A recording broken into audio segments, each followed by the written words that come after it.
100원짜리 물건 하나가 대한민국 병원을 멈춰 세우고 있습니다. 병원마다 비상이 걸렸고 수술 일정이 밀리기 시작했습니다.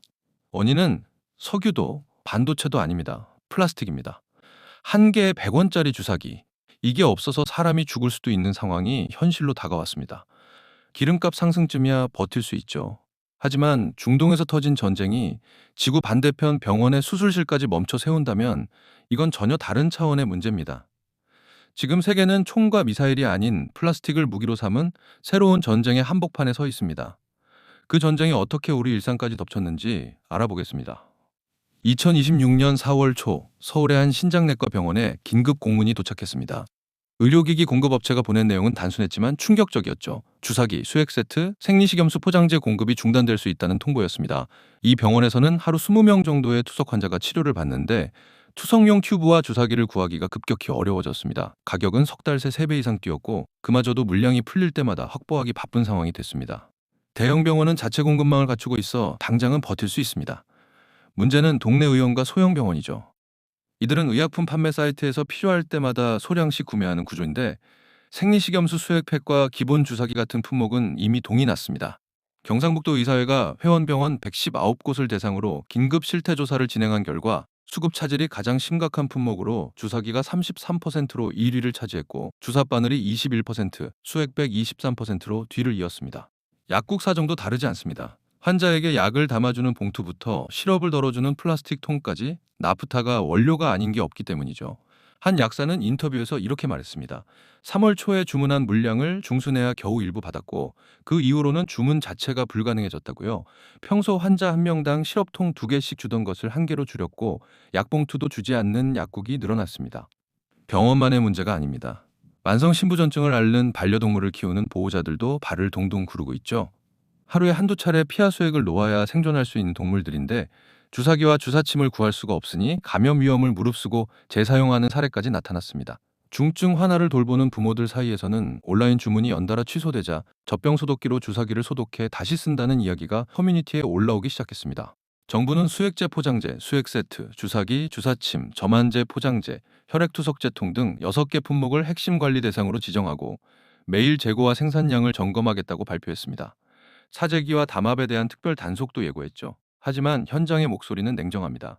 대한내과의사회는 입장문을 통해 이번 사태가 단기간에 해결할 수 없는 글로벌 공급망 문제이며 단순 모니터링으로는 실효성이 없다고 지적했습니다. 필수 의료 소모품에 대한 국가 비축 제도를 즉각 도입해야 한다는 요구가 터져나왔습니다.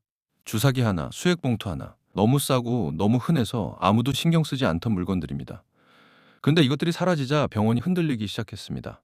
문제는 이 위기가 단순한 물류 차질이 아니라는 점이죠. 플라스틱을 만드는 원료 자체가 지구 반대편에서 막혀버렸기 때문입니다. 주사기와 수액백이 사라진 이유를 이해하려면 먼저 플라스틱이 어떻게 만들어지는지 알아야 합니다. 원유를 정제하면 휘발유, 경유, 등유 같은 연료가 나오는데 이 과정에서 나프타라는 물질도 함께 추출됩니다. 나프타는 석유화학 산업의 출발점이죠. 이걸 섭씨 800도 이상의 고온에서 분해하면 에틸렌과 프로필렌이라는 기초 원료가 만들어지고 여기서 폴리에틸렌과 폴리프로필렌 같은 합성 수지가 탄생합니다. 우리가 일상에서 만지는 거의 모든 플라스틱 제품이 바로 이 합성 수지로 만들어지는 겁니다. 문제는 이 나프타의 상당량이 중동에서 온다는 점입니다.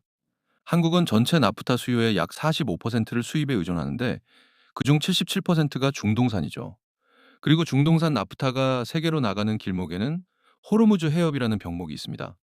이란과 오만 사이에 위치한 이 좁은 바닷길은 가장 좁은 지점의 폭이 34km, 서울에서 수원까지 거리보다 짧습니다. 하지만 이 좁은 물길을 통해 전 세계 해상 석유 물동량의 5분의 1이 지나갑니다. 2026년 2월 28일 미국과 이스라엘이 이란에 대한 합동 공습을 시작하면서 상황이 급변했습니다. 이란은 즉각 보복에 나섰고 혁명 수비대는 호르무즈 해협을 통과하는 선박들에게 무선으로 경고를 보냈죠. 어떤 배도 통과가 허용되지 않을 것이라는 내용이었습니다. 공식적인 봉쇄 선언은 없었지만 유조선들은 뱃머리를 돌렸고 수많은 선박이 해협 밖에서 발이 묶였습니다. 전쟁 이전 하루 135척이 오가던 해협의 통행량은 10척 미만으로 급감했습니다. 머스크와 하파크로이트 같은 세계적인 해운사들이 호르무즈 해협 운항을 전면 중단했고 일부 유조선은 아프리카 남단 희망봉으로 우회하기 시작했습니다. 우회 항로를 선택하면 운송 기간이 몇 주나 늘어나고 비용은 50에서 80%까지 치솟죠. 설령 돈을 더 내더라도 물건을 구할 수 있다면 다행이지만 애초에 해협 자체가 닫혀버리니 나프타 실물 자체가 시장에서 사라지기 시작한 겁니다.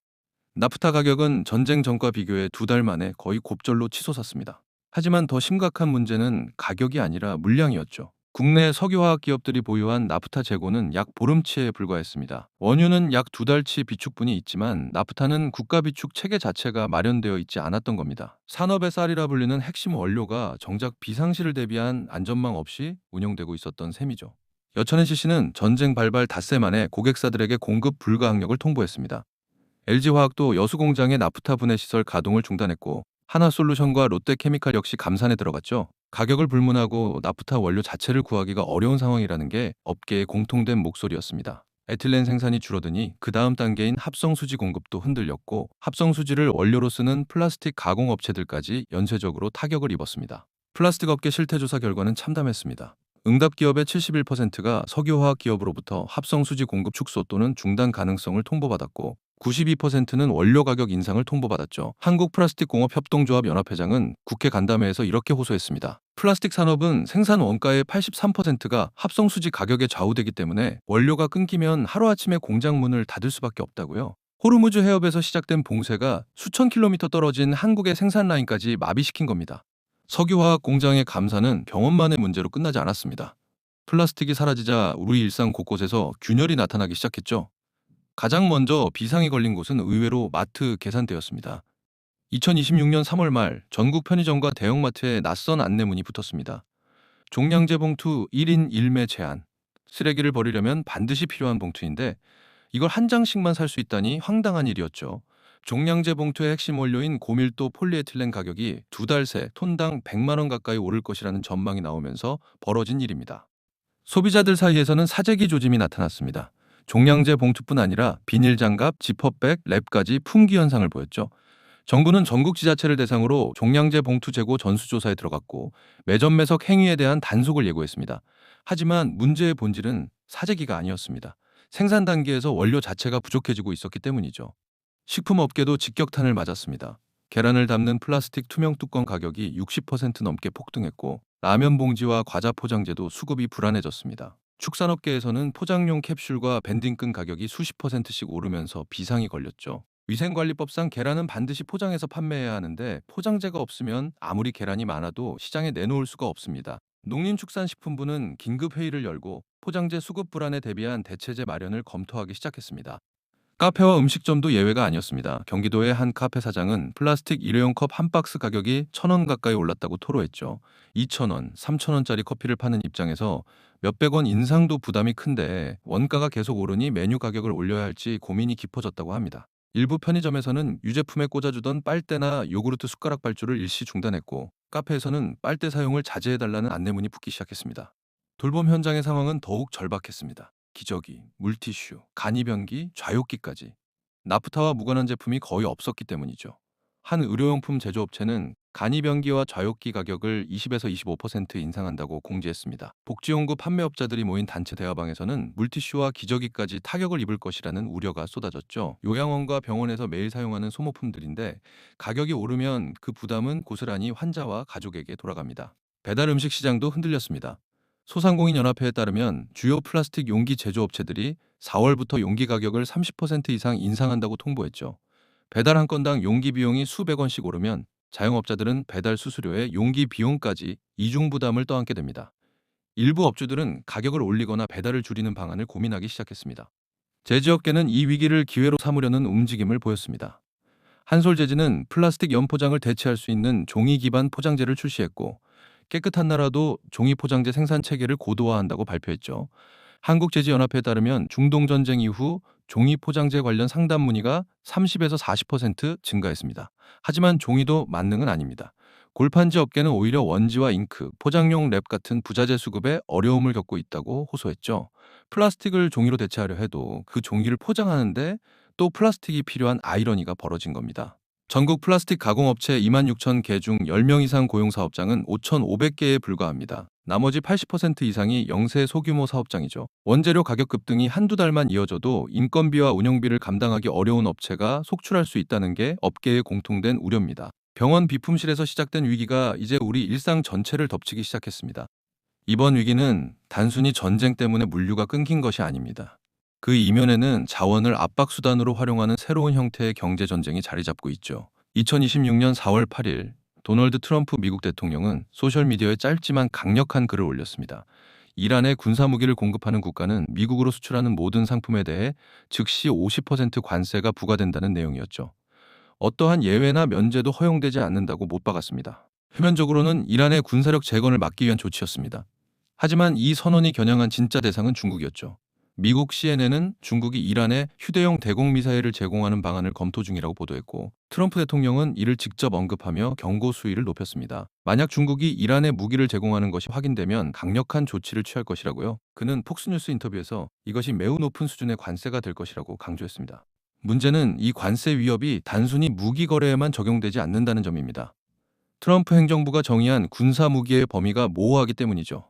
이란은 미사일과 드론, 함선을 자체 생산하지만 이를 만들기 위해서는 화학물질, 반도체 칩, 특수금속 같은 부품이 필요합니다. 민간과 군사 목적으로 동시에 사용 가능한 이중용도 품목들이죠. 중국과 러시아는 완제품 무기 외에도 이런 이중용도 품목을 대량으로 이란에 공급해왔습니다. 관세 적용 범위가 어디까지 확대될지 예측하기 어려운 상황이 됐습니다. 한국 기업들에게 이 관세 위협은 남의 일이 아닙니다. 국내 플라스틱 가공업체 상당수가 중국산 합성 수지를 원료로 사용하고 있기 때문이죠.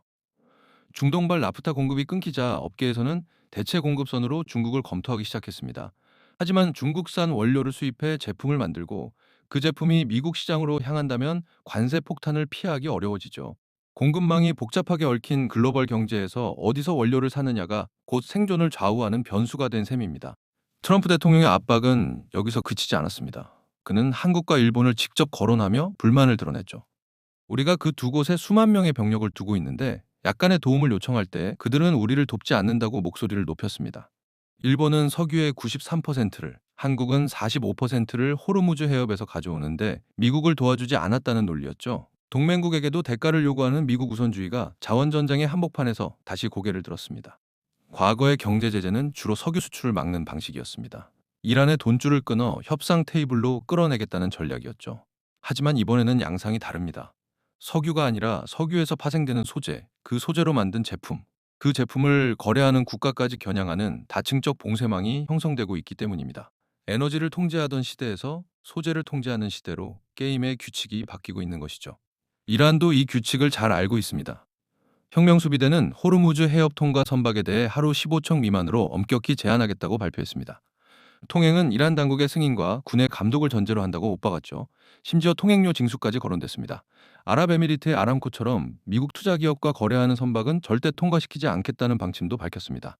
해협을 쥔 자가 세계 경제의 목줄을 쥐는 구도가 만들어진 것이죠. 이것이 2026년형 자원전쟁의 실체입니다. 폭탄과 미사일만이 전쟁 수단이 아닙니다.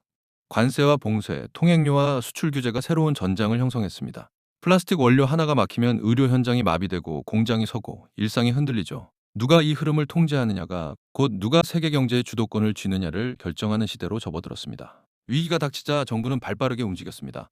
나프타를 경제안보 품목으로 한시 지정하고 공급망을 직접 관리하겠다고 발표했죠. 석유화학 기업들에게는 나프타 수출을 자제해달라고 요청했고, 의료용 플라스틱 제품 생산업체에는 원료를 우선 배정하겠다는 방침도 내놨습니다. 10조 원 규모의 시장 안정 자금을 즉각 투입하겠다는 발표도 이어졌습니다. 하지만 현장의 반응은 냉담했습니다. 가격 상승분의 50%를 보전해준다고 해도 애초에 원료 자체를 구할 수 없으면 소용이 없다는 지적이 나왔죠. 플라스틱 가공업체들은 합성 수지를 먼저 공급받고 한 달 뒤에 가격을 통보받는 후불제 방식으로 운영됩니다. 3월에 사용한 원료의 가격이 4월에 확정되기 때문에 업체들은 오른 원가를 속수무책으로 떠안을 수밖에 없었죠. 종량제 봉투 납품업체들의 상황은 더욱 복잡했습니다. 조달청과 3년 단위로 계약을 맺는 방식이라 원가가 급등해도 납품 단가에 즉시 반영할 수가 없기 때문이죠. 조달청이 계약 단가 조정 절차를 신속화하겠다고 밝혔지만 실제 조정이 이뤄지려면 업체 측의 요청과 입증이 필요합니다. 그 사이 원가와 납품가 사이의 격차를 버티지 못한 업체들이 납품을 포기하는 사례가 나올 수 있다는 우려가 커졌습니다. 급한 불은 러시아에서 꺼왔습니다. 2022년 우크라이나 전쟁 이후 중단됐던 러시아산 나프타 수입이 한시적으로 재개된 것이죠. 미국이 이란 전쟁 기간 동안 제재를 일부 완화하면서 가능해진 조치였습니다. LG화학을 비롯한 국내 기업들이 러시아산 원료를 들여올 수 있는 활로가 열렸고 당장의 공장 가동 중단 위기는 넘길 수 있었습니다. 하지만 이 제재 완화 조치는 4월 중순까지만 유효했습니다. 임시 방편일 뿐 근본 해결책이 아니었던 것이죠. 문제의 뿌리는 의존성에 있습니다. 한국은 나프타 수입의 77%를 중동에 기대고 있죠. 원유는 약 60일치 비축분이 확보되어 있지만 국가 경제를 떠받치는 기초 원료인 나프타는 정작 위기에 대비한 비축 시스템이 전무했습니다. 석유화학업계에서는 나프타 비축 체계 마련을 요구하는 목소리가 높아졌습니다. 공급선 다변화도 시급한 과제로 떠올랐습니다. 중동 외 지역에서 나프타를 들여올 수 있는 경로를 확보해야 한다는 논의가 본격화됐죠. 미국, 동남아시아, 호주 등이 대안으로 거론됐습니다. 하지만 새로운 공급선을 구축하려면 장기 계약 체결과 물류 인프라 정비가 필요하고 이는 수년이 걸리는 작업입니다. 당장 내일의 위기 앞에서 수년 뒤를 대비하라는 말이 공허하게 들릴 수밖에 없었죠. 석유화학단지의 설비 재편 논의도 급물살을 탔습니다. 정부는 울산, 여수, 대산 등 주요 단지의 설비 효율화와 통폐합을 추진해 왔는데 이번 위기로 그 시계가 앞당겨졌습니다. 여천 NCC와 LG화학의 가동 중단은 계획된 조정이 아니라 원료 부족에 의한 강제 중단이었죠. 전문가들은 이를 재편의 전조로 해석했습니다. 비핵심 설비 축소가 원료 부족 상황과 맞물리며 현실로 다가오고 있다는 분석이었습니다. 이번 사태가 던진 질문은 명확합니다. 우리는 얼마나 취약한 토대 위에 일상을 쌓아 올려왔는가. 지구 반대편 해협 하나가 닫히면 병원 수술이 연기되고 공장이 서고 쓰레기조차 제대로 버릴 수 없는 나라. 값싸고 흔해서 눈에 띄지 않던 플라스틱이 사실은 대한민국을 지탱하는 보이지 않는 기둥이었습니다. 전쟁은 언젠가 끝납니다. 호르무즈 해협도 다시 열릴 것이고 유조선들은 다시 항해를 시작하겠죠. 하지만 이번 위기가 드러낸 균열은 쉽게 봉합되지 않을 겁니다. 세계는 이미 플라스틱 하나로 상대국의 병원과 공장을 멈출 수 있다는 사실을 학습했기 때문입니다. 자원이 곧 무기가 되는 시대, 이 교훈을 가장 뼈저리게 새겨야 할 나라가 바로 대한민국입니다. 한국은 자원 빈국이지만 제조업 강국입니다. 반도체, 자동차, 조선, 석유화학 모두 원료를 수입해 가공한 뒤 수출하는 모델로 성장했죠. 이 모델의 전제는 단 하나, 원료가 끊기지 않는다는 것이었습니다. 그 전제가 무너지면 어떤 일이 벌어지는지를 우리는 지난 2달간 목격했습니다. 문제는 이런 일이 다시 벌어지지 않으리라는 보장이 없다는 점이죠. 기후위기도 변수입니다. 탄소 배출 규제가 강화되면서 석유화학 산업 자체가 전환기를 맞고 있죠. 유럽연합은 이미 일회용 플라스틱 사용을 단계적으로 금지하고 있고 바이오 플라스틱과 재활용 소재 개발에 막대한 투자를 쏟아붓고 있습니다. 석유에서 추출한 나프타에 의존하는 현재의 생산 방식이 언제까지 지속될 수 있을지 불투명해진 상황입니다. 일부에서는 이번 위기를 계기로 플라스틱 사용 자체를 줄여야 한다는 목소리를 냅니다. 틀린 말은 아니죠. 하지만 현실을 직시해야 합니다. 주사기와 수액백, 인공관절과 인공혈관, 심장 판막까지 현대의료는 플라스틱 없이 존재할 수 없습니다. 식품 유통과 위생, 전자기기와 자동차, 건축 자재까지 플라스틱이 닿지 않는 영역을 찾기가 더 어렵죠. 당장 내일 플라스틱을 끊을 수 없다면 최소한 공급이 끊겼을 때를 대비하는 시스템은 갖춰야 합니다. 첫 번째 과제는 비축입니다. 원유처럼 나프타도 국가 차원의 전략 비축 물량을 확보해야 하죠. 두 번째는 분산입니다. 중동 일변도의 수입선을 미국, 동남아, 호주 등으로 넓혀야 합니다. 세 번째는 기술입니다. 석유 기반 나프타를 대체할 수 있는 바이오 원료나 폐플라스틱 재활용 기술에 대한 투자를 서둘러야 하죠. 어느 하나도 단기간에 이루어질 수 없지만 시작하지 않으면 영원히 이루어지지 않습니다. 이번 사태에서 가장 먼저 타격을 입은 곳은 대형 기업이 아니었습니다. 동네 의원, 소규모 약국, 영세 플라스틱 가공업체, 배달 음식점 사장님들이었죠. 글로벌 공급망의 균열은 항상 가장 약한 고리부터 끊어집니다. 위기가 반복될 때마다 같은 사람들이 같은 고통을 겪지 않으려면 시스템 자체를 바꿔야 합니다. 역사는 위기 이후에 어떤 선택을 했느냐로 국가의 운명이 갈렸음을 보여줍니다. 1970년대 오일 쇼크 이후 일본은 에너지 효율화와 산업 고도화로 도약했고 같은 충격을 받은 나라들 중 일부는 그 자리에 머물렀죠. 2026년 플라스틱 쇼크가 대한민국에게 어떤 의미로 기록될지는 아직 정해지지 않았습니다. 위기를 겪고도 잊어버릴 것인지 아니면 다시는 같은 일을 겪지 않겠다고 체질을 바꿀 것인지 선택은 우리 손에 달려 있습니다. 당신의 다음 병원 예약 안전하다고 확신하십니까? 그 확신을 지켜줄 시스템을 우리는 아직 갖추지 못했습니다. 오늘 영상이 유익하고 재밌으셨다면 구독과 좋아요 부탁드립니다.